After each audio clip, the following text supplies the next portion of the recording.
बॉलीवुड के मशहूर अदाकार सैफ अली खान पर उनके घर में हमला हुआ, जिसमें वो शदीद जख्मी हो गए। मुलजिम ने सैफ अली खान पर चाकू से 6 वार किए और फरार हो गया।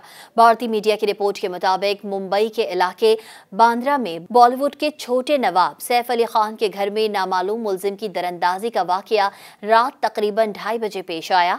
नामालूम मुलजिम उनके घर में घुसा, जिसे अदाकार ने काबू करने की कोशिश की, लेकिन मुलजिम ने उन पर चाकू से हमला कर दिया और उन्हें गर्दन, बाजू और कमर पर 6 वार करके शदीद जख्मी कर दिया और फरार हो गया। सैफ के जख्मों से शदीद खून बह रहा था और कार फौरी तौर पर मौजूद न होने की वजह से अदाकार के बड़े बेटे इब्राहिम उन्हें रक्शे में लेकर अस्पताल पहुंचे थे। अस्पताल जराये के मुताबिक हमले में सैफ अली खान को 6 जख्म आए, जिनमें से 2 काफी गहरे थे, जबकि एक जख्म रीढ़ की हड्डी की निहायत करीब था। उनकी 2.5 घंटे तवील न्यूरो सर्जरी हुई, जिसके बाद प्लास्टिक सर्जरी की गई। अस्पताल के डॉक्टर ने तस्दीक की कि अदाकार की हालत मुस्तहकम है। कमर पर चाकू के गहरे जख्म की वजह से रीढ़ की हड्डी से स्पाइनल फ्लूइड का अखराज हो रहा था। चाकू निकालकर रीढ़ की हड्डी की मरम्मत की गई। बाएं हाथ और गर्दन पर भी गहरे जख्म थे, जिन्हें प्लास्टिक सर्जरी टीम ने मरम्मत किया।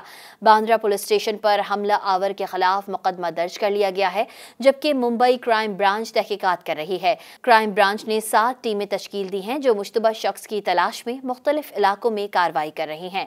पुलिस घर की CCTV फुटेज का भी जायजा ले रही है, जबकि सैफ अली खान के 3 घरेलू मुलाजमीन से भी पूछताछ की जा रही है। एक टीम मुलजिम की तलाश में मुंबई से बाहर जाएगी। सैफ अली खान की टीम ने वाक़ये के हवाले से बाज़ाब्ता बयान जारी किया, जिसमें कहा गया है कि सैफ अली खान के घर में चोरी की कोशिश की गई थी। वो फिलहाल अस्पताल में सर्जरी के मराहल से गुजर रहे हैं। ये पुलिस केस है, मद्दाहों को सूरत हाल से बाखबर रखा जाएगा। करीना कपूर ने भी इसी तरह का बयान शेयर किया और बताया कि बाकी खानदान ठीक है। सैफ अली खान, करीना कपूर और उनके बेटे नए साल की तातीलात के लिए स्विट्जरलैंड में थे और गुज़िश्ता हफ्ते ही मुंबई लौटे थे। मज़ीद न्यूज़ अपडेट्स और डिजिटल स्टोरीज के लिए सब्सक्राइब करें डॉन न्यूज़ पाकिस्तान।